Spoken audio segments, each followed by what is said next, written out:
Good day, everyone. Hope you're all doing well. There has been a lot of action over the past couple of months surrounding the launch of draft National Traceability Strategy by Department of Agriculture. This is alongside many other activities occurring across various industries and sectors. Today, I would like to share with you a brief update on our strategy for the next horizon. But before we look at that, it's essential to do a quick recap of what we have been busy with over the past couple of years. Back in 2020, we started NGTAG with the focus of understanding traceability better, what it is and why it is important. We've been communicating with the industry and various governments on the needs and priorities of the Australian industry for global data standards, with a special focus on product journeys across various supply chains.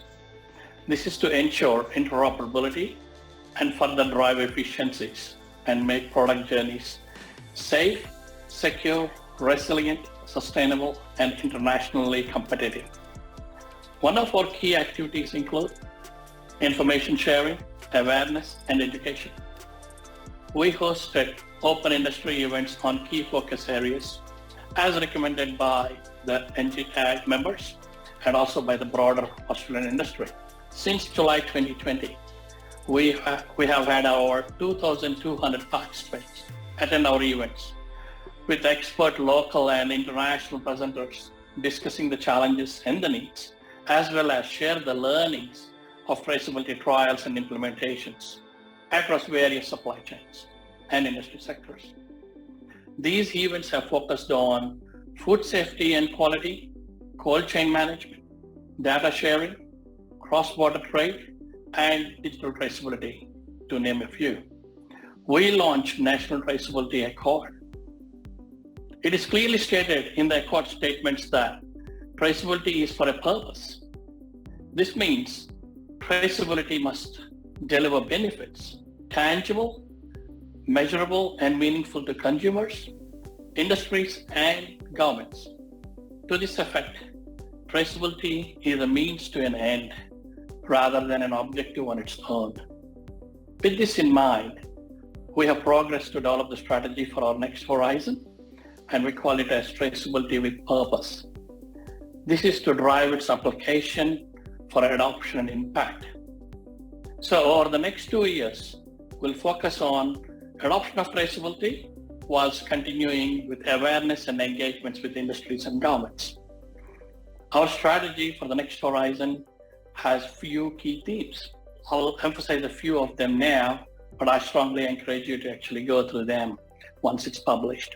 The themes are traceability for biosecurity, traceability for quality, safety, and certifications, traceability for cross-border trade, traceability for provenance and authenticity, traceability for consumer engagement and trust. With these themes, we aim to connect global and Australian standards to advise government and industry on what's existing and what's new that we would need to put into play. So this will help us progress on traceability without having to reinvent the wheel. We continue to create industry partnerships and collaborate with peak industry bodies to facilitate education and awareness. This is to ensure that all the industry participants have access to useful and easy to understand resources to help mitigate risk and complexity associated with this significant change. The NGTAG also supports an interoperable technology ecosystem. This is made up of 100 plus members of technology solution providers. We ensure that interoperability is embraced as a national priority to enable all sectors of the economy interact effectively, irrespective of the systems or the technologies that they use, in order to reduce the cost and improve the productivity. So, the new set of strategic objectives for NGTAG clearly aligns with the National Traceability Strategy and the government priorities to drive change as a whole of systems approach. I am very proud that NGTAG is the only industry-run forum in Australia that allows businesses to talk about traceability as a whole of economy approach. I sincerely encourage you to go through the 2022 to 2024 strategy document and participate actively in various journeys as applicable to you and to your organization. Thank you. Hi, I'm David McNeil. I'm Customer Experience Manager at InfraBuild Steel, but also the co-chair of the National GS1 Traceability Advisory Group. I'm very privileged to actually advise that I get to co-chair NGTAG for another 12 months, along with my good friend and colleague, Rahul McKellar from Woolworths. So really looking forward to the next 12 months. It's been a very exciting 2 to 3 year period we've had with NGTAG. The membership has grown and we've had a series of open events that have been well attended and very informative on the matters of traceability. Because of the success of how NGTAG's gone, we've now got over 200 members. We're looking at how we can work to better govern the work and priorities of the NGTAG group. Consequently, we're looking to the steering committee to be the main vehicle for driving forward on actions and plans for the next 12 to 24 months. We've expanded the steering committee of NGTAG, and I'm really excited to welcome on board. Over the last 6 months, we've had Mandeep Sodhi join us. We've had Bill Wall from Coles in terms of seafood sustainability, and we've also had Diane Tipping, who is the chair of the Export Council of Australia. Along with those new attendees, we've recently welcomed Brett Hyland from NADA and Jessie Riddell from Standards Australia. And just in the last week or two, we've had confirmation from the Department of Agriculture that Dr. Lee Nind will join us as an observer.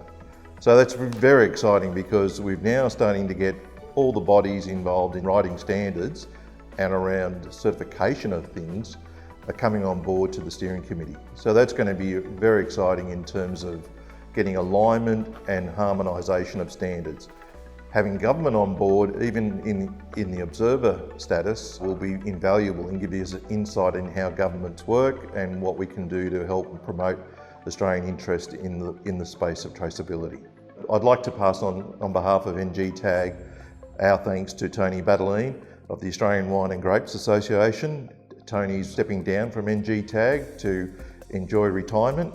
We wish him well and thank him for all his endeavours.